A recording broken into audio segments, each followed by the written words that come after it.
Shedeur Sanders just walked into a post-game press conference and said something that has the entire internet losing their minds right now. And I'm not talking about stats. I'm not talking about highlights. I'm talking about a fifth-round rookie quarterback standing in front of cameras and microphones talking about spiritual battles, mental warfare, and the devil attacking him during a game week. Listen, this isn't normal. This isn't what NFL quarterbacks say after wins. Tom Brady never said this. Patrick Mahomes doesn't talk like this. But Shedeur Sanders just put it all out there with zero filter, and people don't know whether to praise him for being vulnerable or criticize him for being too emotional. And honestly, that reaction tells you everything you need to know about where we are as a society when it comes to mental health in sports. Let me set the scene for you because you need to understand what just happened. The Cleveland Browns just beat the Cincinnati Bengals. They finished their season at 5-13. They're a disaster of a team. They've been a disaster all year, and yet somehow in the final 2 games of the season, this fifth-round rookie quarterback, who wasn't even supposed to be playing, beats Aaron Rodgers one week and then goes into Cincinnati and beats Joe Burrow the next. Back-to-back division wins against 2 of the most legendary quarterbacks in football. And he did it with what Skip Bayless called the worst situation any quarterback faced all season. Pro Football Focus ranked Shedeur's pass blocking dead last in the entire National Football League over the 7 games he started. Dead last, and they ranked his receiving core dead last too. The worst offensive line, the worst receivers, both at the bottom of the league. That's what this kid was working with. So Shedeur leads a game-winning drive against Cincinnati with 1 minute and 29 seconds left on the clock. Joe Burrow had just taken the lead. The game felt over. Cleveland had no business winning, but Shedeur puts together a 64-yard, 10-play drive that gets them into field goal range. Andre Schmidt drills a 49-yarder as time expires, and the Browns win. That's clutch. That's what franchise quarterbacks do. They find ways to win even when everything around them is falling apart. But here's where it gets wild. Shedeur walks into that press conference, and instead of giving the usual NFL quarterback script about executing the game plan and trusting his guys, he starts talking about battles that nobody saw. He said his body language was off in the first half. He said everything about him was wrong. He said he had to overcome spiritual battles all week long. And then he said something that sent the internet into absolute chaos. He said the devil was attacking him. Different ways, through people around him, through the ups and downs of the season, and that his teammates had to pull him back at halftime and tell him to get back to being himself. Let's be real. When's the last time you heard an NFL quarterback openly talk about dealing with feelings? About needing people to speak life into him? About fighting mental and spiritual warfare during game week? This isn't typical football talk. This is raw. This is vulnerable. This is a 23-year-old kid laying his soul bare in front of the entire world. And the reactions have been all over the place. Some people are praising him for his honesty. They're saying this is exactly what the NFL needs. More vulnerability, more authenticity, more players being willing to admit they struggle mentally and emotionally just like everyone else. But then you've got another group saying he's making excuses, that he's being soft, that real quarterbacks don't talk like this, that he should just shut up and play football. But here's what I want y'all to understand. Shedeur didn't just talk about struggles and then lose the game. He talked about struggles and then went out and won the game. He led that clutch drive. He hit the throws when they mattered. He got his team into position to win. So how is that making excuses? How is that being soft? If anything, it's the opposite. It takes real strength to admit you're going through something and still find a way to perform when the pressure is on. From what we've seen all season, Shedeur Sanders has been in an impossible situation, and I'm not making excuses for him. 2 things can be true at the same time. He can be a talented quarterback with a bright future, and he can also be a rookie who got thrown into a terrible situation with no support system around him. Let's walk through the timeline because it matters. Shedeur Sanders was drafted in the 5th round. The 5th round. A quarterback who Skip Bayless said should have gone number 1 overall. A quarterback who Mel Kiper ranked above Cam Ward before the draft. He fell all the way to the 5th round, and based on everything we've heard from media insiders, Nobody in that Cleveland organization wanted to take him except for the owner. Jimmy Haslam made the call. The coaches didn't want him. The front office didn't want him. It was labeled as a publicity stunt by multiple reports. That's the environment Shedeur walked into. He started the season 5th on the depth chart. 5th. Think about that. A guy who many analysts had as a first-round talent was buried behind 4 other quarterbacks on Cleveland's roster. And based on the footage we saw early in the season, it didn't look like he was getting many reps in practice. It didn't look like he was being developed. It looked like he was being hidden. Then injuries happened. Guys went down. The starter struggled, and slowly Shedeur started climbing that depth chart. Not because the coaches wanted him to, but because they didn't have a choice. And when he finally got his shot, he didn't waste it. He went out and competed. He showed toughness. He showed arm talent. He made plays that had people saying, wait, why wasn't this guy playing earlier? And then in the final 2 games of the season, he beats Aaron Rodgers and Joe Burrow back-to-back. Those aren't easy wins. Those aren't flukes. Those are statement games. And yet, the narrative around Shedeur all season has been inconsistent. One week people are praising him. The next week they're questioning him. One week he's the future. The next week they're talking about drafting another quarterback. It raises questions. It's uncomfortable. Because when you look at how other young quarterbacks are developed in this league, it doesn't usually look like this. Most teams that draft a quarterback they believe in give him reps. They give him a plan. They build around him. They support him publicly. But from what we've seen with Cleveland and Shedeur, it hasn't looked like that. It's looked like a kid fighting for respect every single day in a building where half the people didn't even want him there. And that brings us back to that press conference, because Shedeur didn't just talk about the game.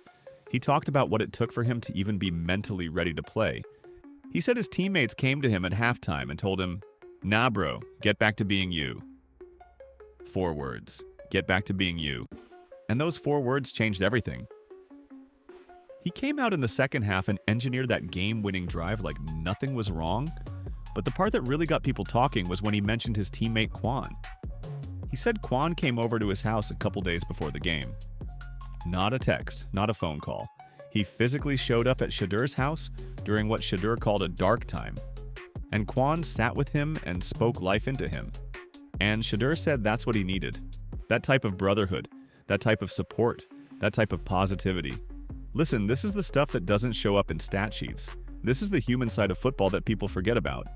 These are young men dealing with real pressure, real expectations, real struggles. And Shedeur was willing to admit that he needed help, that he couldn't do it alone, that he was fighting battles nobody could see. He said the biggest lesson of his rookie year was mental, not physical, not football related, mental. And he said he feels like he achieved that. He won that battle. Not Rookie of the Year, not Offensive Rookie of the Year. The mental battle. For a kid who went through what Shedeur went through this season, maybe that is the victory that matters most. Now, let's talk about the reaction because it's been intense. The internet is divided. Some people are calling Shedeur inspirational. They're saying he's breaking down barriers and normalizing mental health conversations in the NFL. They're saying young players need to see this. They need to know it's okay to struggle. It's okay to lean on people. It's okay to admit you're not always at your best mentally, but then you've got the other side. People saying he's being dramatic, that he's making excuses for not playing well in the first half, that talking about the devil and spiritual warfare is too much, that he should keep that stuff private and just focus on football. And honestly, both reactions say a lot about where we are as a culture. Because on one hand, we say we want athletes to be authentic. We want them to be real. We want them to stop giving boring, generic answers in press conferences. But then when a player actually opens up and gets real, we criticize him for it. We say he's doing too much. We say he needs to tone it down. So which is it? Do we want authenticity or not? What's interesting to me is that Shedeur isn't the first athlete to talk about mental health or spiritual struggles. But he might be one of the first NFL quarterbacks to be this open about it in a post-game press conference after a win. And I think that's what's making people uncomfortable. Because we're used to quarterbacks being stoic, being leaders, being the guy who never shows weakness. But Shedeur is rewriting that script. He's saying, you can be a leader and still struggle.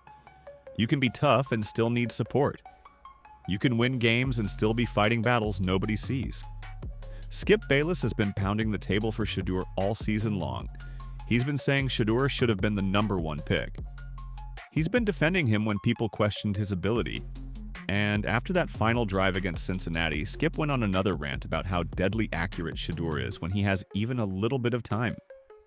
He talked about Shedeur's clutch gene. He brought up games from Jackson State and Colorado where Shedeur delivered in pressure moments. And Skip's argument is simple. This kid has it. He has the talent. He has the mental toughness. He has the clutch factor. Cleveland needs to recognize what they have before it's too late. And based on what we're hearing from insiders, Cleveland might be about to make some major changes. Multiple reports are saying Kevin Stefanski is likely to be fired. Diana Rossini said Cleveland is leaning toward moving on from the two-time Coach of the Year. Adam Schefter said his feeling is that the Browns are going to fire Stefanski. And Joey Molinaro pointed out something interesting. He listened to Myles Garrett's press conference, and when Myles was asked if Stefanski was coming back, Myles dodged the question. He basically said he plays football, and he'll be happy to play for whoever is coaching. That's not exactly a ringing endorsement. Myles also said it's been 6 years with more downs than UPS, that they haven't made enough noise, that he doesn't know what the future holds. Translation? Myles doesn't care if Stefanski stays or goes. He just wants to win. And if the locker room's best player and franchise cornerstone is indifferent to whether the head coach returns, that tells you everything you need to know about the state of that organization. Now here's where it gets even more complicated. Skip Bayless has been saying all along that Stefanski didn't want Shedeur, that he worked especially early on to sabotage him. And Skip's take is that those two won't work together, that Shedeur is now far more valuable than Stefanski. And after what Shedeur just did these last 2 weeks, beating 2 future Hall of Fame quarterbacks back-to-back, it's hard to argue with that assessment. But let's be clear about something. I'm not saying there was sabotage. I'm not claiming some conspiracy. I'm just pointing out that from what we've seen, it hasn't looked like Shedeur was being set up for success. It hasn't looked like he was being developed the way young quarterbacks usually are. And whether that's intentional or just poor organizational structure, the result is the same. A 5th-round rookie with 1st-round talent got buried on the depth chart and had to fight his way onto the field. And now Cleveland has some serious decisions to make. Do they build around Shedeur? Do they trade up for another quarterback in the draft? Do they sign a veteran? Because after winning those final 2 games, they no longer have a top 5 pick. So if they want a franchise quarterback in the draft, they'd have to give up multiple first-rounders to move up. Is that worth it when you already have Shedeur Sanders on your roster? A guy who just beat Aaron Rodgers and Joe Burrow in back-to-back weeks? The answer to that question might depend on who the next head coach is. Because if Cleveland hires someone who believes in Shedeur, who wants to develop him, who's willing to build an offense around his strengths, then maybe Shedeur becomes the guy. But if they hire someone who doesn't believe in him, who sees him as a publicity stunt, who wants to bring in his own quarterback, then this whole thing starts over again. And that's the frustrating part. Shedeur has shown enough to deserve a real opportunity. He's shown toughness, he's shown arm talent, he's shown clutch gene, he's shown the ability to win games even when everything around him is terrible. But is Cleveland smart enough to recognize what they have? Or are they going to waste another young quarterback because of organizational dysfunction? Let's talk about that final drive one more time because it's important. Shedeur didn't have Harold Fannin Jr., his favorite receiver who got hurt the week before. He didn't have David Njoku, his best tight end. Jerry Jeudy had 2 catches for 17 yards. That was his top receiver. And somehow, with less than 90 seconds left, and Joe Burrow having just taken the lead, Shedeur put together the drive of his young career. He hit Isaiah Bond on a clutch 13-yard out route on 3rd and 10. He swung it to Dylan Sampson for 9 yards. He found Jeudy on a crossing route for 11 to get into field goal range. That's 10 plays. 64 yards. Methodical, composed, clutch. And he did it with practice squad receivers and the worst offensive line in football. Skip Bayless called it deadly accurate when Shedeur has time. And he's right. When Shedeur gets even a little bit of protection, he can make every throw. The problem is he almost never gets protection. Pro Football Focus had his pass blocking ranked dead last in the league, and yet he still found ways to move the ball and win games. This isn't about making excuses. This is about context. Two things can be true at the same time. Shedeur can have areas where he needs to improve, and he can also be in a situation where he's being asked to do way too much with way too little. And the fact that he's still competing, still winning, still delivering in clutch moments says a lot about who he is as a player and as a person. Now let's talk about the other major storyline from that game, Myles Garrett breaking the single-season sack record. Because while Shedeur's comments are going viral, there's another controversy brewing around Myles. He got his 23rd sack on Joe Burrow to break the record that was held by Michael Strawn and tied by TJ Watt. But social media is not being kind.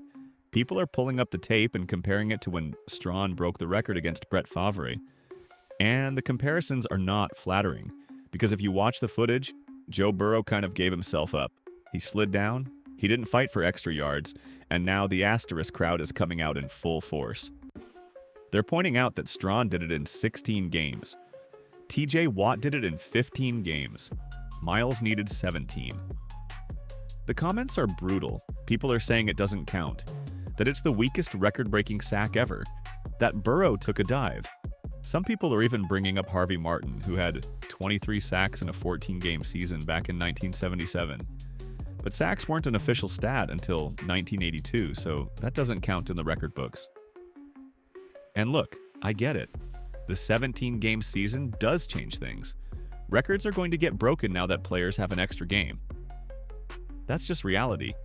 But here's what I'll say about Myles Garrett. That man is unguardable. He's been double-teamed all season. He's been chipped constantly. He's playing for a 5-13 team that has no business winning games. And he still got 23 sacks. That's generational talent. Whether you want to put an asterisk next to the record or not, the fact remains that Myles Garrett owns it now. And Joey Molinaro said something interesting. He said we're watching who he thinks will end up as the greatest defensive player ever. The greatest defensive player ever, that's a bold claim. But when you watch Myles play, when you see the impact he has, even when teams are specifically game planning to stop him, you start to understand why people say that. The locker room was celebrating like crazy after that Andre Schmidt field goal went through. Joey described it as a celebration you don't often hear through the locker room door. Water bottles flying, yelling, cheering. And Shedeur talked about how the offense needed the defense and the defense needed the offense. They leaned on each other in key moments. That's how you build trust. That's how you build a team. And Shedeur said something that really stood out. He said he knew the whole time that Andre Schmidt was going to make that 49-yard field goal. No doubt in his mind. And the reason he knew? Because Schmidt had been through trials earlier in the year. Because Shedeur connected with him over dealing with adversity. They bonded over struggling, over fighting through darkness, over finding ways to come back when everything felt impossible. That's the story of Cleveland's season finale. Not the stats, not the record, the human element, the brotherhood, the mental battles that nobody sees. And Shedeur was willing to talk about all of it. He didn't hide behind coach speak. He didn't give boring answers. He was real. He was vulnerable. He was honest. He talked about how you can be not playing and feel some type of way, but you can also be playing and feel the exact same way. So you have to create your own reality. You need a nucleus of people around you. And it can't just be family. It has to be teammates. Other people who understand what you're going through. That's deep. That's real. That's the kind of wisdom that doesn't come from football coaches or playbooks. That comes from life experience. And Shedeur said the biggest thing he learned this year was how to deal with feelings. How to deal with when things are going your way and when things aren't going your way. How to lean on people when everything's down. How to accept when teammates come to you and say, "Nah, that ain't you, bro. You're tripping right now. You got to get back to doing you." He said that's what he needs. Positivity. People speaking life into him. And then he can go out and play normal again. And I think that's beautiful. Because how many players would be willing to admit that? How many quarterbacks would stand in front of cameras and say, "Yeah, I need people to speak positivity into my life or I can't perform"? Most guys would never say that. They'd act like they have it all figured out. Like they're invincible. But Shedeur isn't afraid to be human. The internet is absolutely divided. Some people love it, Some people hate it, but everybody's talking about it. The viral clips are spreading, the quotes are being shared. The debate is raging because Shedeur Sanders just did something no rookie quarterback has done in recent memory. He won the mental battle. He admitted his struggles, he gave credit to his teammates, and he delivered when it mattered most. Now the question is, what happens next? Kevin Stefanski is probably getting fired within the next few days based on the reports. Cleveland is about to hire a new head coach. That coach is going to inherit a 5-13 team with the greatest defensive player of his generation and a controversial fifth-round rookie quarterback who just went viral for talking about spiritual warfare. Do they build around Shedeur? Do they give him a real chance with a coaching staff that actually believes in him? Do they invest in an offensive line so he's not running for his life every play? Do they get him some actual receivers who can catch the ball? Or do they go in a different direction? Do they draft another quarterback? Do they trade up? Do they sign a veteran? Those are the questions Cleveland will be debating all offseason. And honestly, the answer should be obvious. You have a kid who just beat Aaron Rodgers and Joe Burrow back-to-back, who led game-winning drives with practice squad receivers, who showed toughness and composure and clutch gene, who's willing to be vulnerable and real and authentic in a league that desperately needs more of that. Why wouldn't you build around him? But this is Cleveland we're talking about. This is an organization that has destroyed young quarterbacks for decades. This is a franchise that can't get out of its own way. So who knows what they'll do? Maybe they'll be smart. Maybe they'll recognize what they have. Maybe they'll give Shedeur the support he needs to develop into a franchise quarterback. Or maybe they'll screw it up like they always do. Maybe they'll draft another quarterback. Maybe they'll bring in a coach who doesn't believe in Shedeur. Maybe they'll waste another young talent because of organizational dysfunction and poor decision-making. What we do know is this: Shedeur Sanders is not going anywhere quietly. He's going to speak his truth.